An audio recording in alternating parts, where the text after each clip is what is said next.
අනාගතයේ හීන මවන්න කියනවා අපි අනාගත හීන මවනවා. සමහර වෙලක සාර්ථක කරගන්නවා.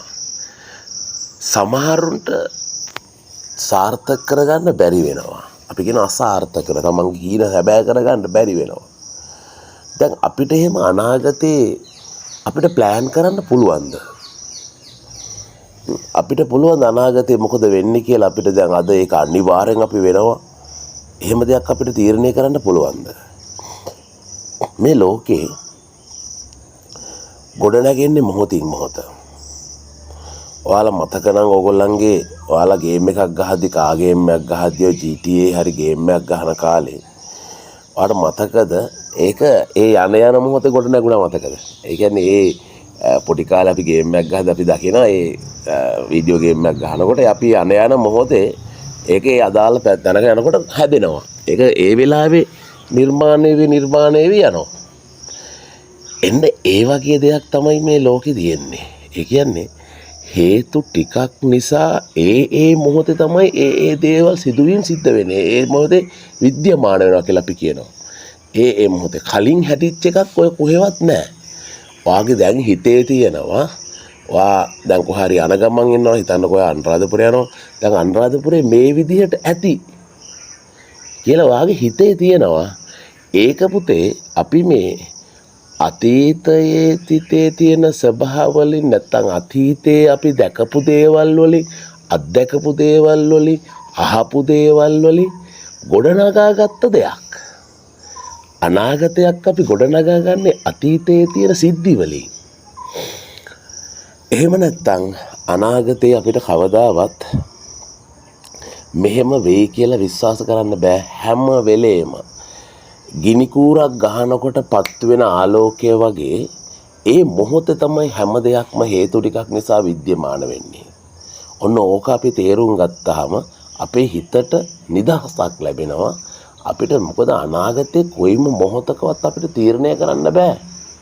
එහෙම දෙයක් මේ ලෝකේ නෑ. අතීතේ නැහැ. අතීතයක් කියලා දෙයක්වත් නැහැ. අපි අතීතය කතා නොකරමුකෝ. අපි අනාගතය ගත්තොත් අනාගතයක් කියලා දෙයක් නැහැ. ඒක ඒ මොහොතේ විද්‍යමාන වෙන වේවල් තියෙන. නමුත් අපි හැම වෙලේකම අපි දැන් අනාගතේ ජීවත් වෙන.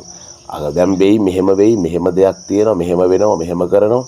දැන් අපි හිතුවොත් ශිෂ්‍යෙක් උත්සාහ කරනවා පේරාදෙණිය විශ්වවිද්‍යාලයේ වෛද්‍ය විද්‍යාලයට ඇතුළත් වෙන්න. එතකොට ඒ ළමයා හීන ගොඩාක් මවන සමහර විට පේරාදෙණිය කැම්පස් එකට තව ගිහිල්ලත් නැහැ. නමුත් තමන්ගේ හිතේ තියෙන අහපු කියපු දේවල් එක්ක තියෙනවා මේ මොකද්ද එක්ක ගිහිල්ලා හෝ ගිහිල්ලා නැහැ. එයා ඒ දේවල් අහපු දැකපු තව කෙනෙක් කියපු දෙයක් එක්ක නැත්නම් රූපවාහිනියෙන් දැකපු රූපයක් එක්ක එයාගේ හිතේ එයා මනස මවාගෙන එයා කතන්දරයක් හදා ගන්නවා. එයා මෙඩිකල් ෆැකල්ටියට යන එක. ඒක වරදක් නෑ. ඒක අපි ලෝකයේ පැත්තෙන් ගත්තාම අපි කියන්නේ හීන හදන්න. හරි හීන මවන්න. නමුත් අපි ඇත්ත තේරුම් ගත්තොත් එහෙම අනාගතයක් අපිට කොයි වෙලාවකවත් හදන්න බෑ. ඒක හිතක හැදෙන හිතලුවක්ම පමණයි. මොකද අනාගතයේ සිද්ධ වෙන දේ වෙන්නත් පුළුවන් නොවෙන්නත් පුළුවන්. මොකද ඒක අපිට එහෙම කියන්න බෑ වෙනවද නොවෙනවද. නැත්තම් අපි කියනවා අර මේ සම්භාවිතාවයක් අනාගතයට කොහොමත් නැහැ. සබහාදහමේ සම්භාවිතා නැහැ. සබහාදහමේ තියෙන්නේ හේතු ටිකක් නිසා විද්‍යමාන වෙන දෙයක්. එතකොට ඒ හේතු ගැලපෙනකොට ඒක සිද්ධ වෙනවා. කියන්නේ විපාක සම්බන්ධ වෙන්න ඕනේ ආහාර වගේ ප්‍රශ්න කොටත් තියෙනවා. අපි ගැඹුරට පස්සේ කතා කරමු. නමුත් අපි දැනගන්න ඕනේ හේතුන් ටිකක් නිසා හැම වෙලේම හැම දෙයක්ම සිද්ධ වෙන්නේ. ඒ මොහොතේ එහෙනම් අපිට බෑ අනාගතේ වෙන දෙයක් මෙතන ඉඳන් ප්ලෑන් කරන්න. නිදහස් වෙන්න. හරි? නමුත් අපි කියන්නේ ප්ලෑන් එක නැතුව වැඩ කරන්න කියලා. ප්ලෑන් එකක් හදන්න. ප්ලෑන් එකක් හදලා ශනිකව ඒකේ නිදහස් වෙලා මේ මොහොතේ ජීවත් වෙන්න. කොච්චර නිදහස් වේද බලන්න. ඔයාලට දැනෙන නිදහස ඒක භුක්ති විඳින්න මේ මොහොතේ ජීවත් වෙන්න. අතීතේනොයි අනාගතේනොයි නිදහස් වෙන්න. නිදහස් වෙලා මේ මොහොතේ සතුට විඳින්න. මේ මොහොතේ ඒ හේතු ටිකක් නිසා විද්‍යමාන වෙන දේ කිසිම දෙයක් අන්තර්ගත නැහැ. අපි ඒක ඉස්සරහට කතා කරමු.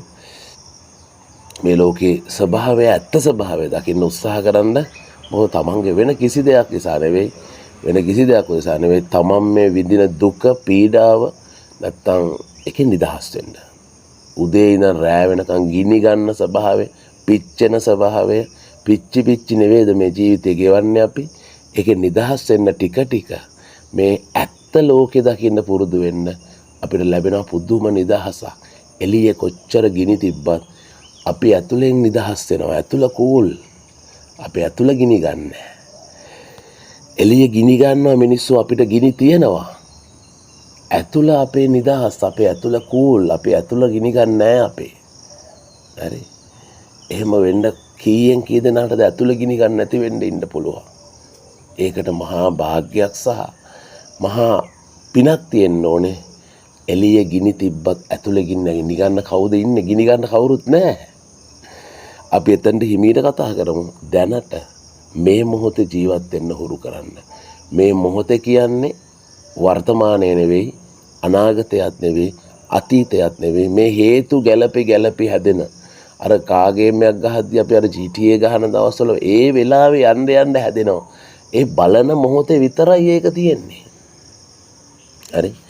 මේ ඔයා යම් කිසි දෙයක් දිහා බලන වෙලාවේ ඒක දැන් විද්‍යමාන වෙනවා. ඒක විද්‍යමාන වෙන්නේ ඒ මොහොතේ හේතු ටික නිසා. ඒකට වැදගත් වෙනවා ආලෝකය වැටිලා ඒකට ඒකෙන් පරාවර්තනය වෙලා ඇහැට ඇවිල්ලා යෂ්ටි සෛල කේතු සෛල උත්තේජනය කරලා ඒ යෂ්ටි කේතු හරහා අපි කියනවා ඒක තිබ්බේ අක්‍රීය විභවය. ඒක අක්‍රීය විභවය තිබ්බ එක ක්‍රියා විභවයක් බවට පත් කරලා පටල විභවය වෙනස් වෙලා ඊට පස්සේ ක්‍රියා විභව ශ්‍රේණියක් ඔස්සේ එච්චර හැම කෙනෙකුටම වැදගත් නෑ.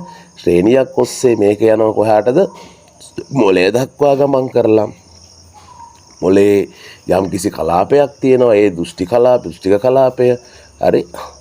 අපර කපාල කණ්ඩිකාවේ ඊට පස්සේ අයා ඒක හඳුන ගන්නවා.